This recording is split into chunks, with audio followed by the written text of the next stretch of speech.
예, 감사합니다. 저 이종희입니다. 오늘 제가 여러분과 나눌 이야기는 항공기 인증 제도와 우리 항공산업의 활성화 방안에 대해서 말씀드리도록 하겠습니다. 넥스트. 항공기를 개발하는 사람 입장에서 볼 때는 당연히 이 시장을 주목하게 됩니다. 이 시장의 요구가 어떠한지를 판단해서 이 요구에 부합하기 위해서 엔지니어링이라는 과정을 거쳐서 항공기를 개발하게 됩니다. 그런데 여기에서 빼놓을 수 없는 부분이 항공기의 설계가 안전하여야 하는 그에 대한 요건, safety requirement를 만족해야 된다는 사항입니다. 이러한 안전 조건을 만족하는 것을 보여주는 방법이 바로 인증입니다. certification입니다. 그런데 이러한 certification은 엔지니어링에 대해서 사정을 봐주지 않습니다. 매우 강직합니다. 따라서 이 인증 프로그램은 항공기 개발에서의 주요한 관건이 되고 있습니다. Next. 여기에 보시는 바와 같이 개념적인 설계에서부터 프로토타입이 나오기까지 여러 단계를 거치게 되는데 통상적으로 이러한 설계 과정을 거치는 것은 3년 내지 5년, 경우에 따라서는 이보다 더 많이 소요될 수 있습니다. 따라서 이러한 과정이 여러 가지 과정 중에서 어떻게 하면 기간을 단축할 수 있는가도 개발자 입장에서는 굉장히 중요한 그런 요소가 되겠습니다. 특히 예비 설계가 끝난 다음 단계, 즉 PDR을 마치게 되면 형식 증명 신청을 하게 됩니다. 그리고 이러한 설계에 따라서 만들어지는 이 프로토타입을 가지고 시험을 하게 되는데 이때부터 지상시험 또는 비행시험이 이루어질 수 있겠습니다. 다음, next.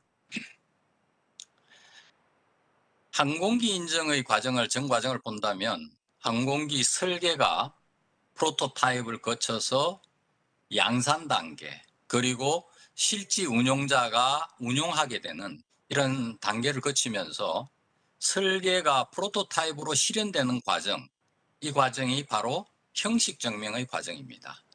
이 프로토타입을 통해서 설계의 적합성을 보여주게 됩니다. 그리고 이렇게 보여줘서 승인이 되어진다면 승인이 되어진 설계를 가지고 양산 단계를 거쳐가야 되는데 이러한 설계가 그대로 이행될 수 있는 이러한 시스템이 바로 프로덕션 시스템입니다. 프로덕션 시스템에 대한 인가를 해주는 것이 생산 증명이 되겠습니다. 그리고 양산되어진 개별 항공기를 운용할 때는 이 운용 단계에서 가망 증명을 요구하게 됩니다. Next.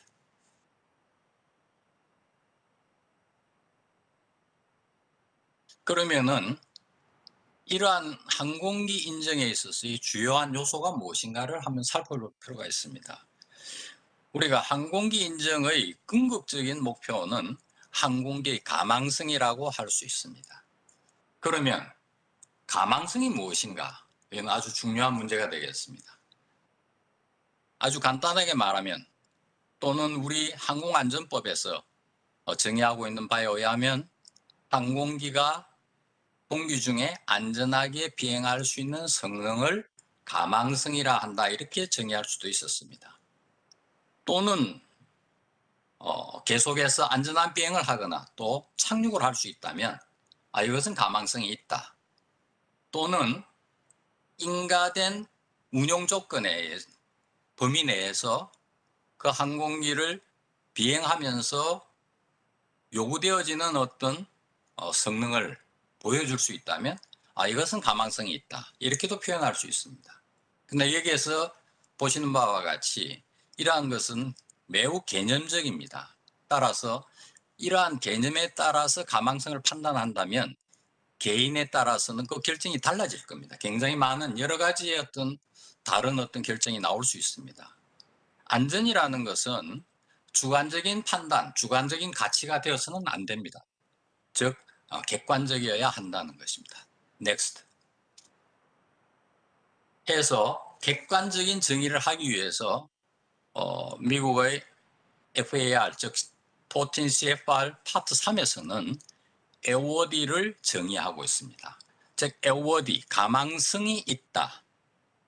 가망성 에어워스니스에 대한 어떤 상태를 표현하는 에어워디. 그런데 미국 FAR의 어디를 찾아봐도 에어워스니스에 대한 정의를 하고 있지는 않습니다.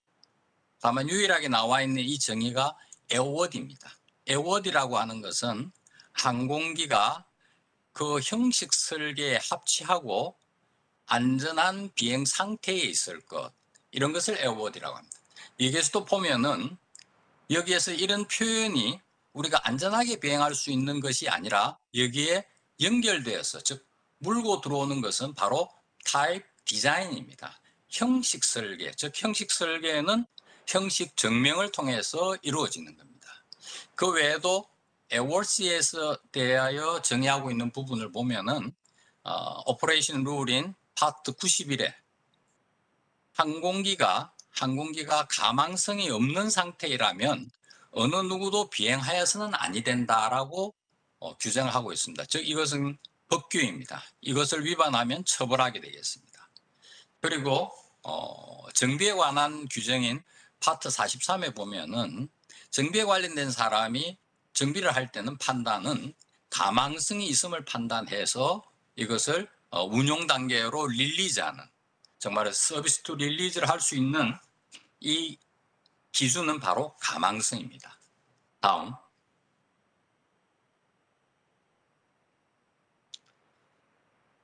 그런데 이에 대해서는 법적으로는 미국의 법전 49, USC가 미국 법전인데 49편이 교통에 관한 법전입니다. 여기에 44704조에 의하면 가망증명은 항공기의 형식 증명에 부합하고 안전한 비행 조건에 있을 경우에 발행한다 해서 가망증명은 형식 증명과 연결시켜 두었습니다. 그래서 정확한 부분은 가망성이라는 말은 개념적인 게 아니라 타입 디자인이라는 또는 형식 증명이라는 인정 과정과 연결되어 있다는 것이 중요한 요점입니다. 사항입니다. 근데 우리나라 항공안전법 23조에 의하면 여기서도 가망성 및 가망성 유지에 대한 규정을 서술하고 있습니다. 그래서 우리나라도 마찬가지로 가망성이 없는 항공기를 어느 누구도 비행하여서는 아니 된다라고 되어 있고, 항공기의 소유자 운용자는 그 항공기가 가망성이 있는 상태로 유지하여야 한다는 의무 조항을 달고 있습니다. next. 해서 항공기 인증이라는 연결고리를 본다면 궁극적인 목표인 가망증명을 발행하기 위해서는 그 항공기의 설계에 대한 형식 증명과 연결되어지고 이것을 개별 항공기로 실현하는 과정이 바로 생산 증명이 되겠습니다. 따라서 가망 증명과 형식 증명과 생산 증명, 이 세 가지의 인증으로 이루어져 있다라고 말씀드릴 수 있겠습니다. next. 이걸 정리하면 세 가지의 과정은 설계에 대한 승인과 생산에 대한 승인, 가망성에 대한 승인으로 해서 표현될 수 있습니다. next. 이러한 연계는 좀 복잡합니다만 좌측 상단에 있는 부분은 새로운 항공기를 만드는 과정입니다. 만드는 과정에서 항공기가 여기에 장착되어지는 엔진 프로펠러가 있다면 이에 대해서도 형식 증명, 생산 증명을 거친 엔진 프로펠러가 장착이 되실 테고, 또 경우에 따라서는 기술 표준품이 장착이 될 수도 있겠습니다. 그래서 이것이 양산을 단계를 거쳐서 생산품으로 만들어진다면 최종적으로는 가망증명을 받게 되고 운용이 됩니다. 그러나 이것으로 끝나는 게 아니라 이 운용 과정 중에서도 정비에 대한 계속 가망에 대한 요구와 계속 비행 안전에 대한 요건을 법률적으로 요구하고 있습니다. 그리고 가망성 유지를 위해서 필요한 경우에 수리 교체를 할 경우에는 인가된 부품, 승인된 부품을 또는 장비품을 장착하도록 그렇게 규정하고 있습니다. Next. 예, 다음 슬. 예. 이제 좀 더 구체적으로 형식 증명의 어떤 구도를 살펴본다면 전반적인 제너럴한 가망성에 대한 요구 조건, airworthiness requirement에서 이것이 특정적으로 우리가 항공기별로 정해지는 가망 표준이라고도 말할 수 있는, 현재 우리는 이걸 기술 기준이라고도 표현하고 있습니다. 이 기술 기준이 생성이 되어지고, 이 기술 기준이 생성되어지는 경우에는 대부분의 경우에 미국을 주도해서 미국이 이걸 이제 시스템을 시작했다고 볼 수 있습니다. 해서 유럽이나 뭐 다른 나라들도 다 미국의 시스템을 따르고 있습니다. 따라서 가망성에 대한 표준은 거의 세계적으로 유사하다고 말할 수 있습니다. 그러나 가망 표준, 기술 기준에 따라서 항공기의 가망성을 판단하기는 어렵습니다. 왜냐하면 개별 항공기마다 가지는 특성이 있기 때문에 개발자가 제안하는 설계에 대해서 적용할 수 있는, 적용할 리콰이어먼트를 모아둔 것이 바로 Certification Basis가 되겠습니다. 이것은 인증에서 매우 중요한 용어입니다. Certification Basis, 인증 기준이 되겠습니다. 이 인증 기준에는 인증 절차를 말하는 파트 21, 또 개별 어떤 형식의 항공기에 따른 요구 조건인 에어버스 스탠다드에 해당되는 파트 23, 25, 27, 29 등이 적용이 될 수 있습니다. 그리고 이에는 오퍼레이션 룰이나 environmental requirement도 스탠다드도 적용이 되겠습니다. 그리고 이렇게 설정되어진 기준에 대해서 개발자가 개발한 설계가 적합하다는 것을 보이기 위해서는 showing compliance라고 우리가 말하고 있는 단계를 거치게 됩니다. 이 showing compliance에서는 또 필연적으로 어떻게 보일 건가, 적합성을 보일 건가 하는 의미에서 means of compliance, MOC가 설정이 됩니다. Next.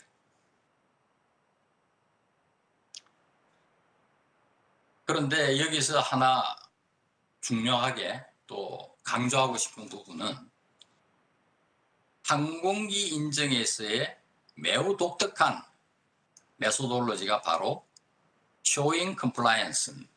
showing compliance라는 것은 신청자에 의해서, 즉 인증을 주는 사람이 주도하는 showing compliance가 아니라 신청자가 주도하는, 신청자가 보여주는 그 방법이 적용이 된다는 겁니다. 근데 어떤 측면에서 본다면 이게 좀 쉬운 입장일 수도 있겠지만 매우 어렵습니다. 어떻게 보여줄 것인가? 이 방법을 채택하는 것은 정말 항공기 개발에 있어서의 중요한 관건이 되고 있습니다. Next. 해서 어떻게 적합성을 보여줄 것인가 하는 것에 대한 예로 여기 표현된 바에 의하면, 예컨대 화재에 대한 안전성이 있어야 된다는 요건이 있다고 치면 이에 대한 것은 어떻게 보여줄 것인가, 개발한 항공기가 화재에 대한 안전성이 있다는 것을 어떻게 보여줄 것인가. 하나는 불연성이나 또는 내화성 자재를 사용해서 화재에 대해서는 리지스트 할 수 있기 때문에 저항할 수 있어서 안전성이 있습니다, 이렇게 말할 수도 있고, 또는 화재가 발생하면 곧바로 탐지를 해서 또 그리고 설치되어 있는 소화 설비를 통해서 바로 소화를 시키겠습니다, 소화를 시킬 수 있습니다. 이런 것도 하나의 방법입니다. 그리고 또 하나의 다른 방법은 파이어월을, 파티션을 만들어서 화재가 어느 곳에 발생하더라도 다른 곳에 전파하지 않고 자연 소멸할 수 있도록 하겠다, 뭐 이런 방법도 있을 테고, 또 하나의 다른 방법은 우리 항공기의 여러 가지 설계 내용으로 본다면 화재가 발생할 가능성, 즉 화재가 발생한다는 것은 이그니션 할 수 있는 소스가 있어야 되는데 이 소스에 대해서 환경적으로 다 차단해서 이러한 화재의 발생 가능성은 10의 마이너스 9승 이하의 그런 발생 가능성이 있습니다. 따라서 이건 안전합니다. 이렇게 입증을 할 수 있다는 뜻입니다. 여기에서 하는 것은 가상적인 예입니다만은 이렇게 인정의 방법은 신청자가 선택해서 보여주는 겁니다. Next.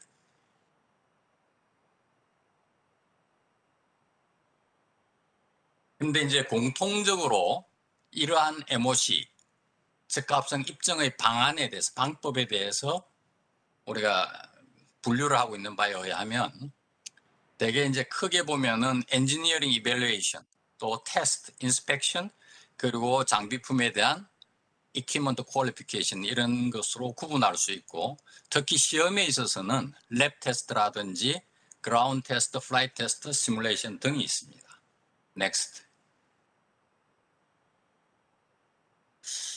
근데 여기서 하나 우리가 짚고 넘어야 할 부분이, 지금까지 항공기 인증에 대해서 설명을 드렸지만 과연 항공기가 무엇인가에 대한 궁극적인 정의가 필요합니다.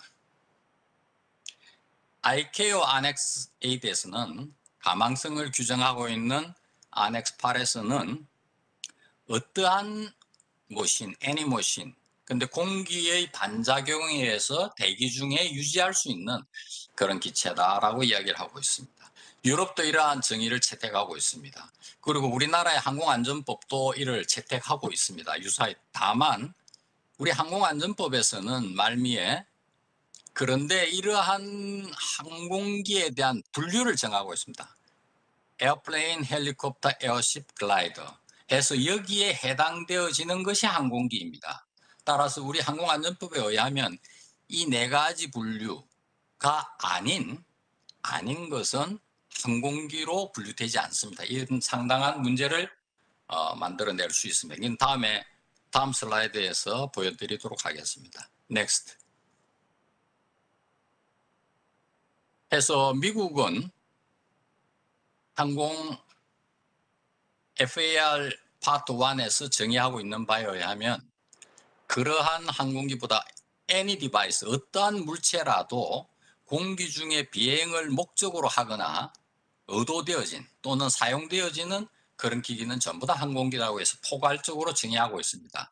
그런데 우리나라 항공안전법에서는 항공기, 경량항공기, 초경량 비행장치 등으로 구분함으로써 경량항공기나 초경량 비행장치는 항공기와 분리되어지는 이러한 문제점을 안고 있습니다. 여기에서는 서로 부합성에 대해서 문제가 생길 수 있겠다 이렇게 판단할 수 있습니다. 다음, next.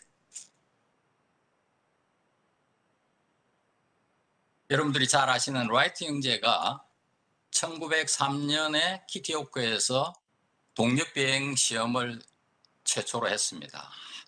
그 이후에 1908년, 즉 5년 후에는 미 육군의 실용 항공기로 공급을 했습니다. 그런데 이 그림에서 보시는 바와 같은 아주 멋진 항공기가 제공이 되었습니다. 그런데 이때 이 물체의 이름이 heavier than air flying machine입니다. 즉 에어크래프트라는 용어를 쓰지 않았다는 겁니다. 참고로 그냥 보여드리는 겁니다. Next. 해서 지금 말씀드리는 중요한 부분은 무엇이 항공기인가 하는 거죠.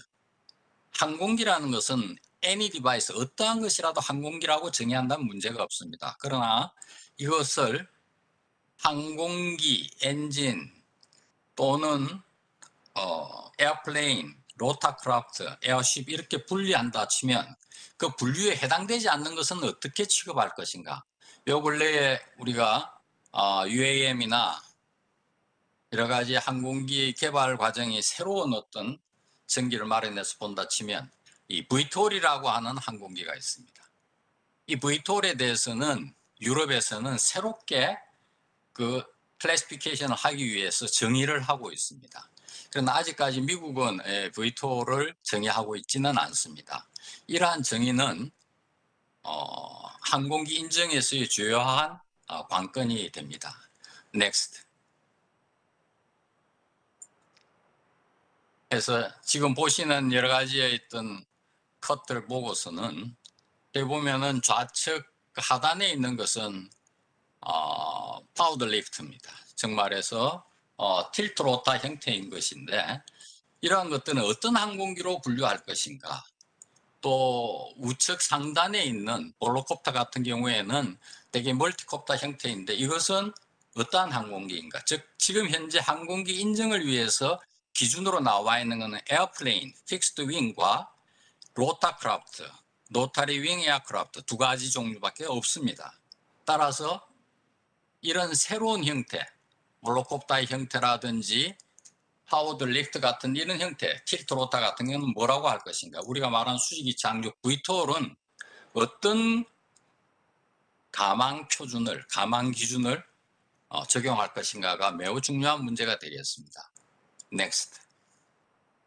해서 항공기가 무엇인가 하는 것은 항공기와 에어워시너스 스탠다드, 기술 기준하고의 관계입니다. 이것은 매우 중요한 인증에서의 어떤 이슈가 되겠습니다. 현재 VTOL에 대해서는 이아사에서는 SC-VTOL로 기준을 제시하고 있습니다. 그러나 이것은 스탠다드화되지는 않았습니다.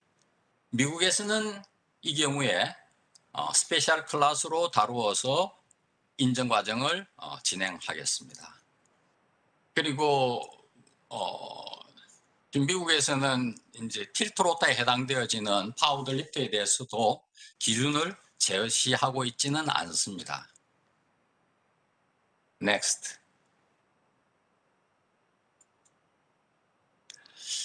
지금까지 말씀드린 항공기 인증에 대해서 어떠한 것이 항공기 인증의 대상이 될 것인가 라고 본다면 항공기 엔진 프로펠러 그리고 구성품에 해당되는 부품, 기술 표준품이 있습니다.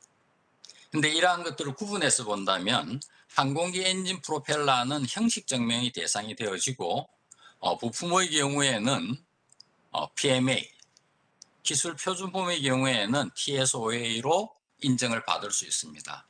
그런데 여기에서 좀 주의하실 부분은 이때 부품은 원래 TC 과정 중에서도 부품이 소요가 됩니다. 부품에 대해서 필요한 부분은 Structural Requirement에 대해서 만족을 해야 됩니다. 그런데 여기서 말하는 부품이라는 것은 신조기를 만들 때가 아니라 운용되어지고 있는 항공기에 대한 수리 교체 부품으로 사용되어지는 경우를 말하고 있습니다. 해서 현재 우리가 고려하고 있는 항공기 인증은 형식 증명 그리고 부품 생산자 승인에 해당되는 PMA 그리고 기술 표준품의 TSOA가 주요한 인증의 골격이 되고 있습니다. Next.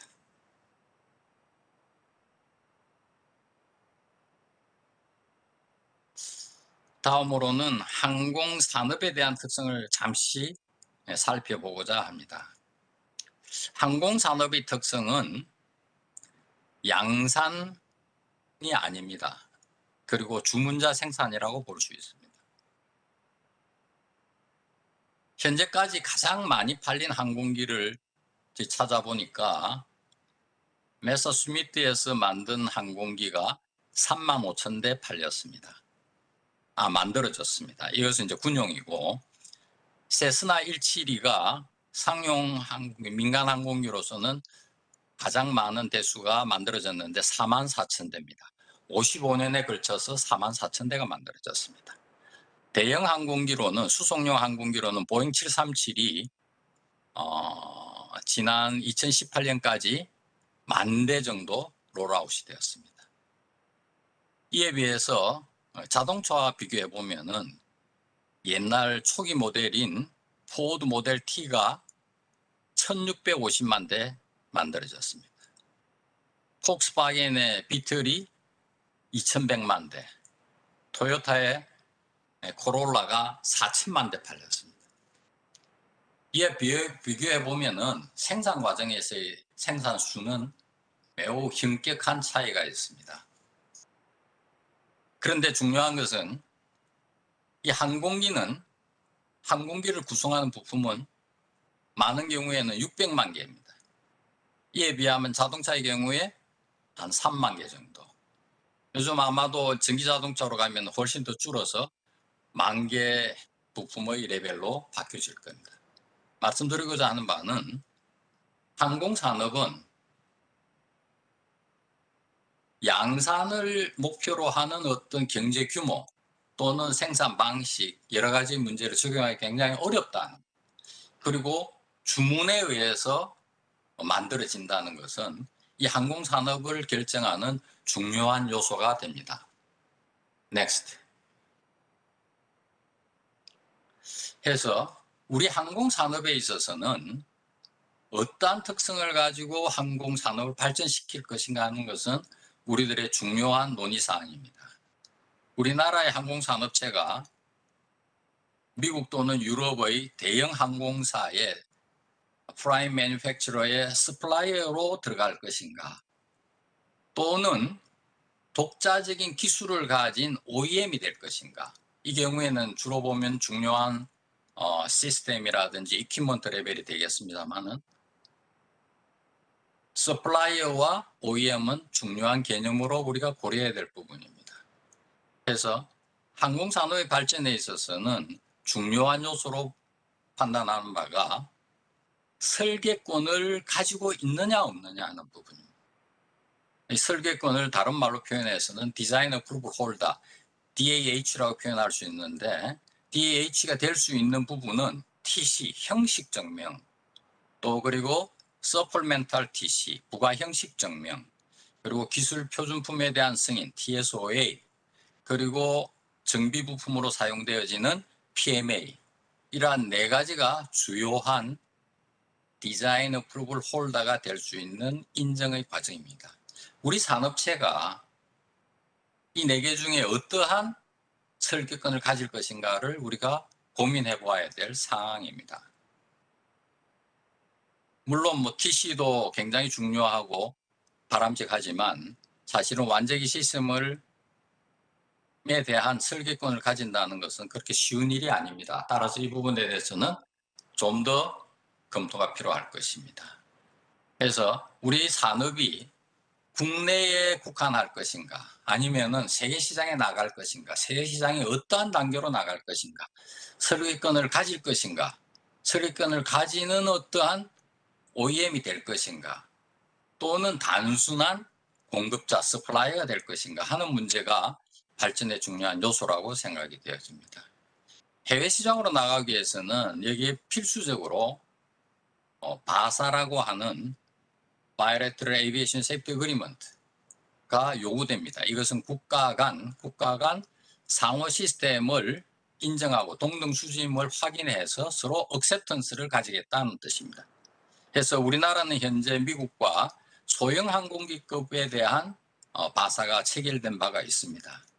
그리고 워킹 어레인지먼트라고 표현되어지는 WA 같은 경우는 유럽 이아사가 바사가 아니더라도 제한된 영역에서 워킹 어레인지먼트에 의해서 서로 간의 협력이 이루어지고 있습니다. 이러한 워킹 어레인지먼트도 우리가 일부 생산에 관해서는 협정이 맺어진 바가 있습니다. 유럽과. 그러나 이 부분도 계속 확대해서 지금 노력하고 있습니다. 또는 MOU라는 형태로 국가 간의 어그리먼트가 맺어질 수가 있습니다. 그래서 이러한 과정이 항공산업 발전에서의 중요한 뒷받침이 됩니다. 다시 말씀드리면 우리가 설계권을 가지는 그러한 인정의 항공기 인정의 시스템에 들어가는 부분과 세계 시장으로 나가기 위한 바사, 워킹 어레인지먼트 등이 수반되어야 되는 이러한 문제들을 우리가 공히 같이 검토하고 노력해서 이루어야 될 부분이라고 봅니다. 내용이 상당히 많은 것이어서 서로 연결이 어떻게 됐는지 잘 모르겠습니다. 걱정스럽습니다만은 다음에 있는 질의 시간을 통해서 필요한 경우에 의문사항이 있다면 해소하도록 하겠습니다. 경청해 주셔서 감사합니다. 이상입니다.